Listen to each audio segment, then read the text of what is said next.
जैसा कि मैंने पहले भी बताया था कि एक्टिविटीज़ 2 टाइप की होती हैं, economic and non economic. Economic activities वो होती हैं जिसमें हम अपनी जीवन उपयोगी वस्तुओं को खरीदने के लिए या सुख सुविधाओं के लिए पैसा कमाते हैं। ऐसी एक्टिविटीज़ हमारी इकोनॉमिक एक्टिविटीज़ होती हैं। और नॉन इकोनॉमिक एक्टिविटीज़ जैसे कि कोई व्यक्ति रोड पर जा रहा है, उसे कोई वृद्ध व्यक्ति दिखता है और वो रोड क्रॉस करने में हेल्प करता है, तो वहाँ पर उसका पर्पज़ किसी से पैसा कमाना नहीं बल्कि एक सोशल रिस्पॉन्सिबिलिटी के तौर पर वो उस एक्टिविटी को परफॉर्म करता है। तो इसी तरह से कोई भी एक्टिविटीज़ है उसको हम 2 कैटेगरीज़ में डिवाइड करते हैं, economic and non economic. Second point है हमारा कैरेक्टरिस्टिक्स ऑफ बिजनेस एक्टिविटीज़ का, प्रोडक्शन और procurement of goods and services. Market demand के हिसाब से अगर कोई सामान की मांग होती है तो उसका प्रोडक्शन होना, प्रोडक्शन आप प्रॉफिट के लिए करेंगे जिससे आप प्रोडक्शन भी करें, लोगों की ज़रूरतें पूरा करें और साथ में आपको भी प्रॉफिट हो। नेक्स्ट थर्ड पॉइंट जो हमें आज से स्टार्ट करना है वो है सेल और exchange of goods and services for the satisfaction of human need. Means मानव ज़रूरत की संतुष्टि के लिए या तो सामान का एक्सचेंज किया जाए या फिर उसको ख़रीदा जाए, बेचा जाए। डायरेक्टली और इनडायरेक्टली, प्रत्यक्ष या अप्रत्यक्ष रूप से बिजनेस इन्वॉल्व्स ट्रांसफ़र और एक्सचेंज ऑफ गुड्स। बिजनेस का मतलब होता है सामान को या तो एक जगह से दूसरी जगह स्थानांतरण करना या फिर आपस में बदलना। एंड सर्विसेज फॉर वैल्यू, किस लिए? मूल्य के लिए, किसी एक लागत के तौर पर सामानों और सुविधाओं का एक जगह से दूसरी जगह स्थानांतरण और या फिर उनका आपस में बदलना। If goods are produced not for the purpose of sale but say for internal consumption, यदि ऐसा कहा जाए कि जो सामान है उसका प्रोडक्शन सेल के पर्पज़ से नहीं किया गया, मतलब उसकी बिक्री के लिए नहीं किया, but say for internal consumption, हो सकता है उसका उत्पादन सेल्फ इंटरनल कंजप्शन के लिए किया हो, it can not be called a business activity. तब हम इसको बिजनेस एक्टिविटी नहीं कह सकते, क्योंकि हमने फर्स्ट पॉइंट पढ़ रखा था कि बिजनेस एक इकोनॉमिक एक्टिविटी है, क्योंकि बिजनेस का मेन पर्पज़ ही होता है कि आप प्रॉफिट कमाएं, और प्रॉफिट वो भी in the form of money, जो आपकी जीवन उपयोगी वस्तुओं को, सुख सुविधाओं को खरीदने में हेल्प करता है। Cooking food at home for the family is not business but cooking food and selling it to others in a restaurant is a business. अगर हम बात करें जैसे कि खाना पकाना है, तो अगर हम इसको 2 पहलुओं की तरह से दे सकते हैं, 2 एस्पेक्ट्स की तरह, कि अगर हम खाना घर में पकाते हैं, अपनी फैमिली के लिए बनाते हैं तो बिजनेस नहीं है, लेकिन वही खाना अगर पकाएं और किसी दूसरे को बेचें या फिर रेस्टोरेंट में सर्व करें तो वो हमारा बिजनेस है। दस इस प्रकार one essential characteristic of business is that there should be sale और एक्सचेंज ऑफ गुड्स और services between the seller and buyer. Means अगर हम पहले मोस्ट इम्पॉर्टेंट कैरेक्टरिस्टिक्स की बात करें, किसी बिजनेस के मेन कैरेक्टरिस्टिक क्या है, वो ये है कि सेलर और बायर मीन्स क्रेता और विक्रेता के बीच में या तो सामान की बिक्री की जाए या फिर उनके बीच में सामान का आदान प्रदान किया जाए। तो ये most important characteristic of business है। नेक्स्ट फोर्थ पॉइंट देखते हैं, dealings in goods and services on a regular basis. एक नियमित तौर पर, एक नियमित अंतराल पर सामान और सुविधाओं का डील किया जाए। Business involves dealings in goods और services on a regular basis. One single transaction of sale or purchase therefore does not constitute business. अगर हम बात करें कि एक बार हमने सामान को ख़रीद लिया, पैसे दे दिए, अगर वहीं पर स्टॉप कर दिया जाए तो वो बिजनेस नहीं है। दस फॉर एग्जांपल, जैसे if a person sell his or her domestic radio set even at a profit. अगर कोई व्यक्ति है उसने अपना डोमेस्टिक रेडियो के प्रॉफिट के तौर पर बेच भी दिया, it will not be considered a business activity. इसको हम बिजनेस एक्टिविटी नहीं कहेंगे। But if he or she sells radio sets regularly either through a shop or from his or, लेकिन अगर वो अपने रेडियो सेट्स को रेगुलरली या तो अपनी शॉप से बेचे और या फिर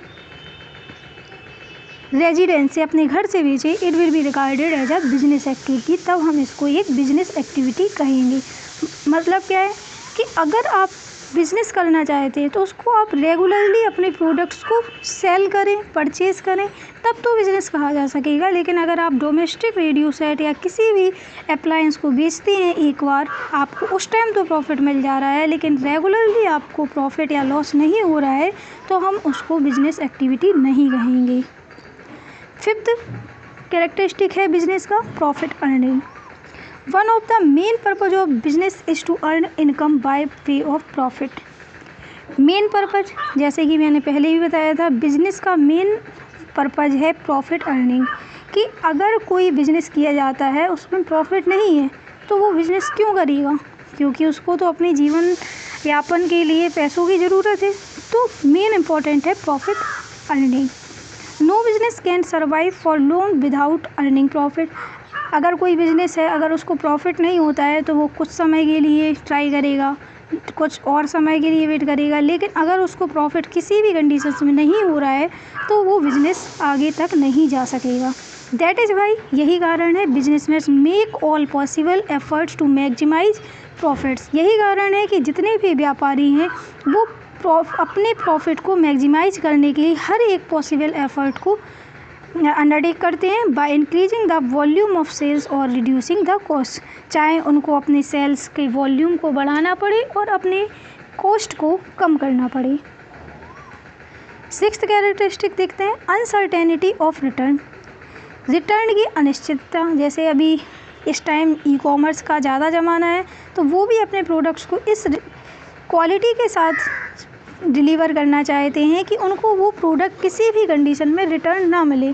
जिस डिमांड के साथ अगर यूज़र उसको परचेज़ करता है तो वो उससे सेटिस्फाइड हो। अनसर्टेनिटी मतलब अनिश्चितता sorry uncertainty of return refers to the lack of knowledge relating to the amount of money that the business is going to earn in a given period।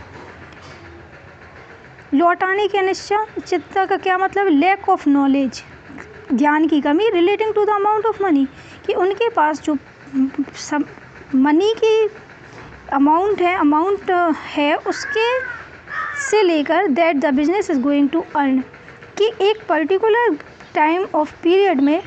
Period of time में उसको उतना profit कमाना है। That the business is going to earn in a given period. Every business invests money to run its activity with the objective of earning profit. कोई भी business होता है वो अपने रुपए को एक पूंजी के तौर पर, कैपिटल मीन्स पूंजी के तौर पर उसको इन्वेस्ट करता है जिससे वो उस सारी एक्टिविटीज़ को परफॉर्म करे और उसका मेन उद्देश्य वहाँ पर होता है प्रॉफिट को कमाना। But it is not changes in consumer taste, लेकिन इससे ये यहाँ पर नेक्स्ट है, यहाँ पर certain as to but is not certain as to what amount of profit will be earned. लेकिन ऐसा नहीं कहा जा सकता कि हमने कोई बिजनेस एक्टिविटी परफॉर्म की है तो हमें कितना अमाउंट प्रॉफिट का मिलेगा। Also there is always a possibility of losses.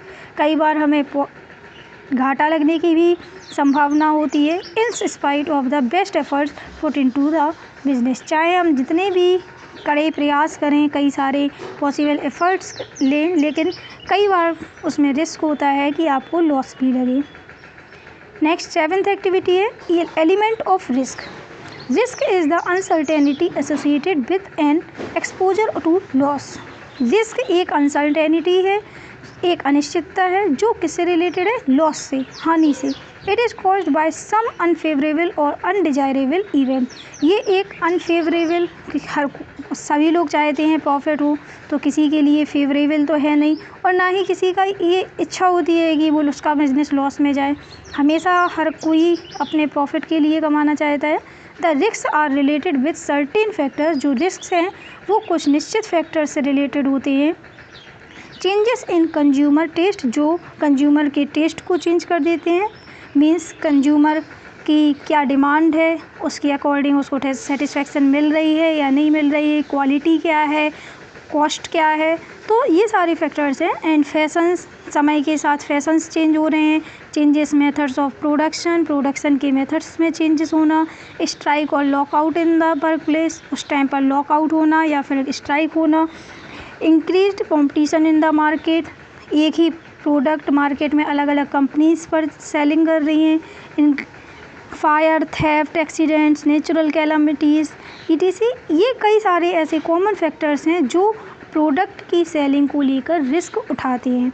No business can altogether do away with risk. कोई भी बिजनेस एक साथ मिलकर भी इन रिस्क को कम नहीं कर सकता है। सिर्फ एक पॉसिबिलिटी लगाई जा सकती है कि आपका बिजनेस हमेशा प्रॉफिट करे, लेकिन इसकी कोई गारंटी नहीं है कि आप हमेशा ही प्रॉफिट को अर्न करें। तो यहाँ पर ये बहुत ही इम्पोर्टेंट टॉपिक था, कैरेक्टरिस्टिक्स ऑफ बिजनेस, जो कि मैंने कई सारे पॉइंट्स डिटेल्ड में आपको एक्सप्लेन किया है। आई होप कि आपको बहुत अच्छे से समझ में आया होगा। नेक्स्ट टॉपिक हम कंटिन्यू करेंगे, comparison of business, profession and employment. ये हमारा नेक्स्ट वीडियो में होगा, और इसके पहले मैं आपको कल नेक्स्ट वीडियो में एक्सप्लेन करूँगी business functions at enterprise level. Wait कीजिए आप नेक्स्ट वीडियो का। तब तक इस चैप्टर को जहाँ तक एक्सप्लेन हुआ है उसको फिर से रिवाइज करें। Thank you.